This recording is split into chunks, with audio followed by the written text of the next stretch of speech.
अच्छा, आज 10th class का हमने ऑब्जेक्टिव टाइप और सब्जेक्टिव टाइप पेपर डिस्कस करना है।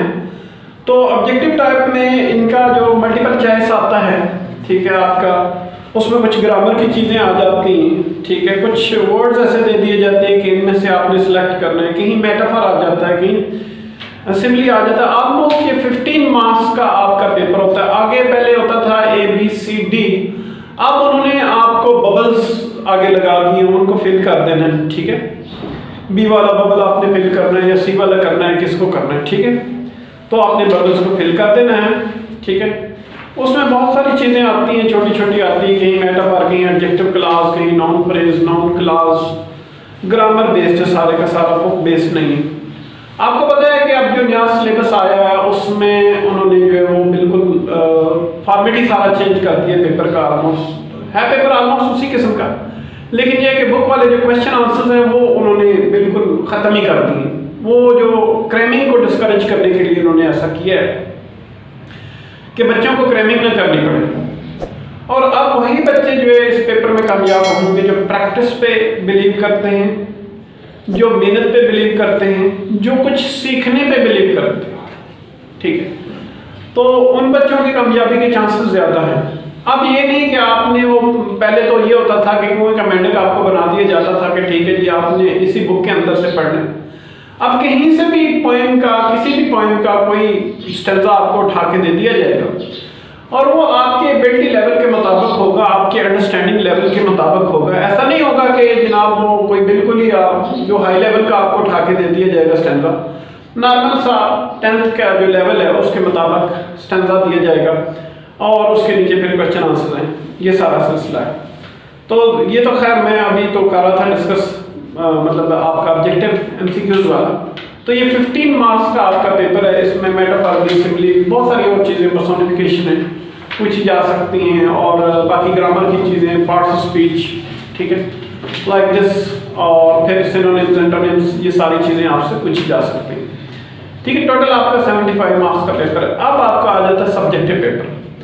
सब्जेक्टिव पेपर है आपका 60 मार्क्स का।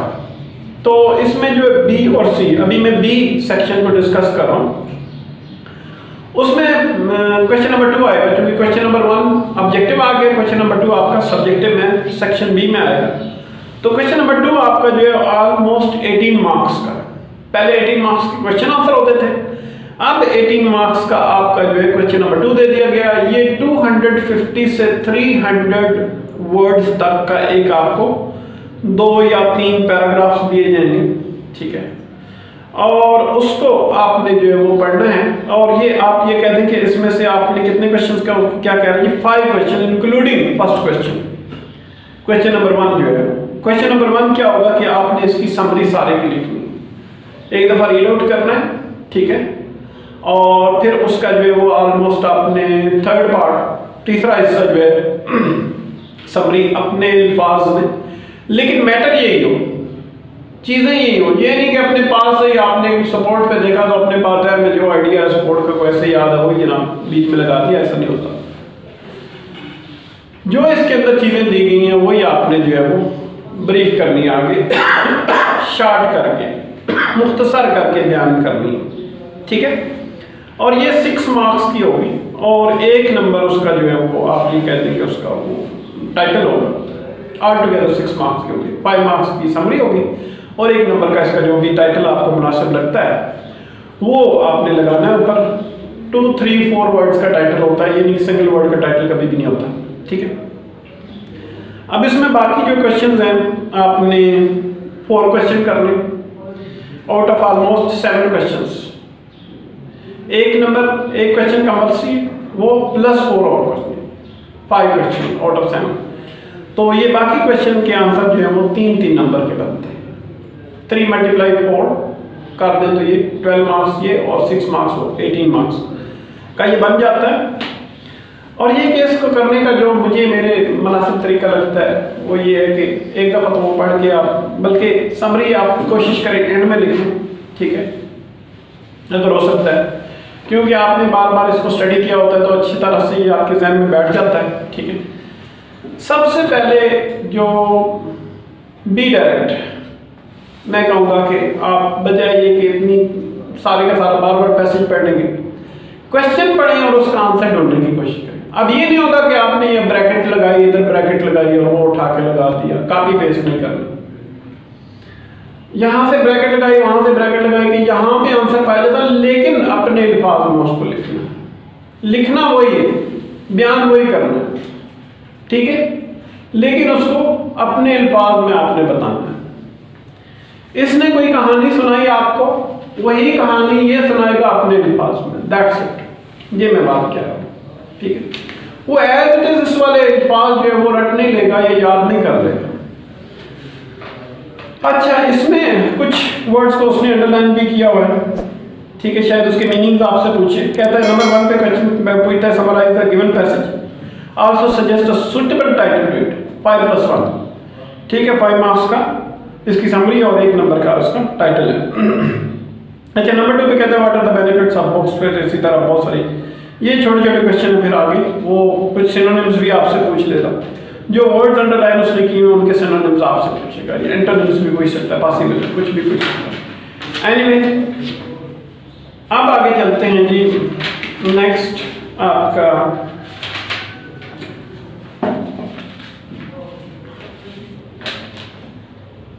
ये क्वेश्चन नंबर कौन सा बनता है, थोड़ा 1 मिनट, ये तो आपका क्वेश्चन नंबर 2 बन गया, ठीक है। और इसके बाद क्वेश्चन नंबर 3 जो है आपका, वो जो है वो ये बनता है। हाँ, कहता है कि एक स्टेंजा आपको दे दिया जाएगा या 2 स्टेंजा दे दिए जाएंगे और ए और बी में, ठीक है, ये 2 मार्क्स का होगा, ठीक है। और उसमें कहता है कि पैराफ्रेज करें, किसी एक स्टेंजा को पैराफ्रेज करें, दोनों में किसी एक को पैराफ्रेज करेंगे, 2 मार्क्स की पैराफ्रेजिंग आ जाएगी। और फिर इन्हीं स्टेंजास के अंदर से कुछ आपसे क्वेश्चन पूछ लिए जाते हैं, ठीक है, तो वो भी 2 मार्क्स के होंगे, 6 मार्क्स ऑलमोस्ट, ठीक है, ये बन जाएंगे, ठीक है। कहीं मेटाफर आपसे पूछ लिया जाएगा, कहीं वो कहेगा कि ठीक है, 3 पॉइंट का अपने अल्फाज में लिख देता हूँ, ठीक है, या ये कि फिर यस बिल्कुल। इसके बाद आगे क्वेश्चंस इसी से रिलेटेड पूछे जाते हैं। अच्छा, उसके बाद आगे देखते हैं जी। ए पार्ट में तो आपसे स्टेंजा की पैराफ्रेजिंग होगी, बी पार्ट में कुछ 2 स्टेंजा दिए जाएंगे, उन दोनों में से कोई एक करना होगा और दोनों के नीचे 2 क्वेश्चन होंगे, उनके आंसर हमने देने, 2 नंबर के वो जो है क्वेश्चन आंसर होंगे। इसके बाद क्वेश्चन नंबर 4 कहता है जी कि ए पार्ट उसका बनता है 4 मार्क्स का, ये ए पार्ट कहता है कि fill in the blanks with appropriate form of verbs given in the brackets.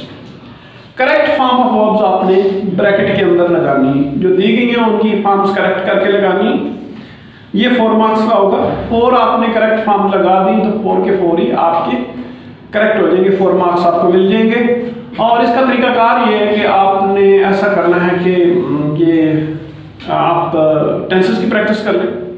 अगर टेंसेस पे आपकी कमांड है तो ये क्वेश्चन आपके लिए मुश्किल नहीं, इट्स नॉट डिफिकल्ट। अच्छा, फिर कहता है कि इनडायरेक्ट और इनडायरेक्ट स्पीच में जो कहता है बी पार्ट में कहता है change the 4 bold sentences into indirect speech. जो 4 बोल्ड सेंटेंसेस हैं उनको इनडायरेक्ट स्पीच में उसने बोल्ड किए हुए, उनको इनडायरेक्ट स्पीच में आपने चेंज करना है। ये भी 4 मार्क्स है, डायरेक्ट और इनडायरेक्ट स्पीच 4 मार्क्स के आपके आने, और उसको आपने सीखना भी, अंडरस्टैंडिंग भी उसकी लेनी, ठीक है। अब इसके बाद आ जाता है जी वो तो आगे सी पार्ट इसी क्वेश्चन का 4 का, वो भी 4 मार्क्स का है। अब उसमें कहता है do as directed any 4 of the following, ठीक है।